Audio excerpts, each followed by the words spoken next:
masasabi ko lang dyan, bakit ang Senado ang mag-a-adjust sa kanya? Talaga, out of this world. Hello mga kabibig! Welcome back sa ating bagong YouTube channel. Ito ang pinakamaingay ang YouTuber sa balat ng YouTube. Ako si Kabibig, maglebak-lebak na ta with evidence. Naku, sinagot na ni Senator Risa Hontiveros ang 17 kondisyon ni Pastor Apollo Kibuloy para mag-attend sa Senate hearing. Naku, parang pinagtawanan yata ni Senator Risa Hontiveros. Para yatang, ano daw si Pastor Apollo Kibuloy? Special ba? Na pagbibigyan ang kanyang mga hiling? Sabi pa nga ni Senator Risa Hontiveros na may allotted time lahat ng mga questions at hindi no time limit. Naku mga kabibig, napanood nyo ba ang press con ni Senator Risa Hontiveros na parang sinupalpal niya si Pastor Apollo Kibuloy? And I think Pastor Apollo Kibuloy has the right also to demand. Kasi nayurakan na yung pagkatao niya. Nahusgahan na yung pagkatao niya. Alleged pa nga yung mga sinasabing kabalastugan. I'm sure may nagsampa na ng kaso ni Pastor Apollo Kibuloy sa husgado, pero I think the lawyers of Pastor Apollo Kibuloy knows kung ano ang kanyang ginagawa, kung ano ang kailang mga moves. Kaya parang bitag lang ito ni Senator Risa Hontiveros. Itong 17 kondisyones ni ni Pastor Apollo Kibuloy. For me my own interpretation, parang binitag lang ni Pastor Apollo Kibuloy si Senator Risa Hontiveros para makita nila ba kung talaga bang totoo ang mga pinagagawa or talaga bang for the for the clout lang. Ay, naku mga kabibig. Naku, panoorin natin ang pagsagot ni Senator Risa Hontiveros sa mga kondisyones ni Pastor Apollo Kibuloy. At what do you think mga kabibig? Tama ba yung pagsagot ni Senator Risa Hontiveros? Sinupalpal ba niya si Pastor Apollo Kibuloy? Or ang tawag dito, nabitag ni Pastor Apollo Kibuloy si Risa Hontiveros at na-shoot sa banga? Ayan pala ang gusto mo. O, eto na mga kabibig ha. Let's all watch this videos. Sa tingin ko ay walang kahit sino dito ang nag-akala na darating ang araw na kapag may ipinatawag na pumunta sa hearing, ang isasagot ay, sige, pupunta ako sa hearing. Pero sa 17 kondisyon. First time ko makabalita ng ganito, sa totoo lang.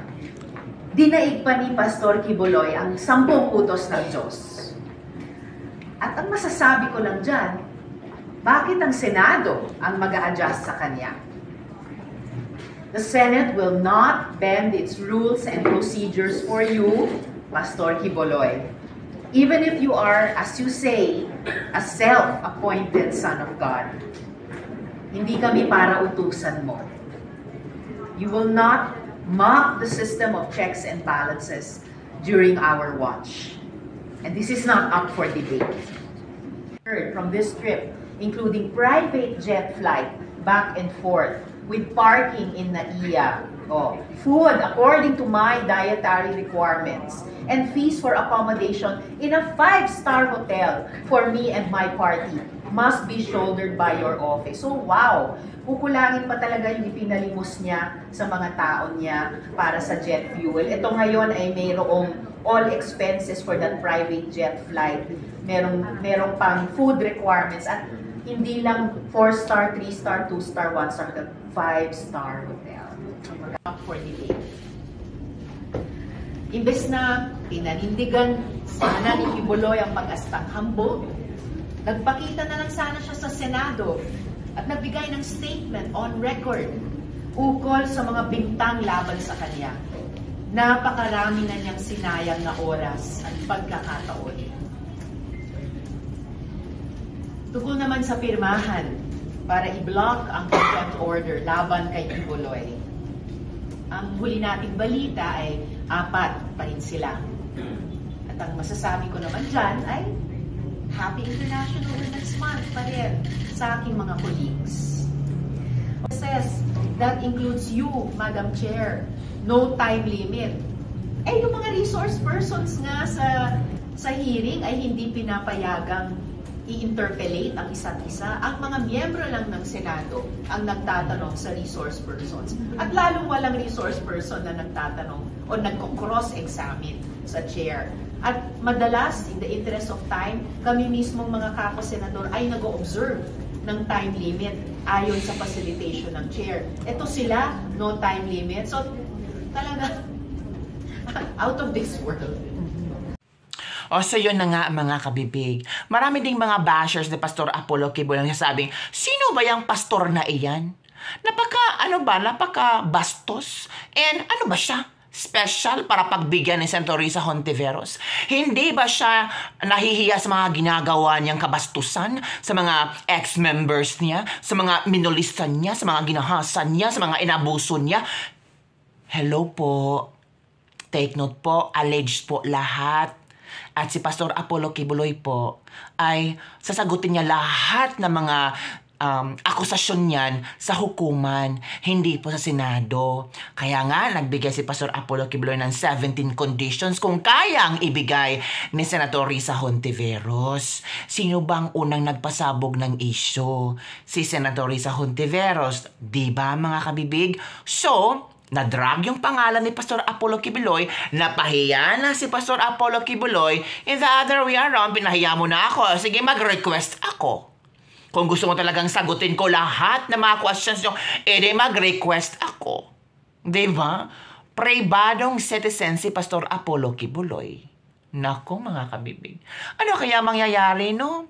Tapos, pinagtatawanan pa nila si Senator Robin Hood Padilla na walang pipirma, walang additional pipirma sa kanilang paglabag daw or stop sa contempt ni Pastor Apollo Kibuloy. Sabi nila na, ay nako, basura si Senator Robin Padilla, yung si Senator Amy Marcos, si Bongo, o yung ilang senador ang pumirma, mga basura daw.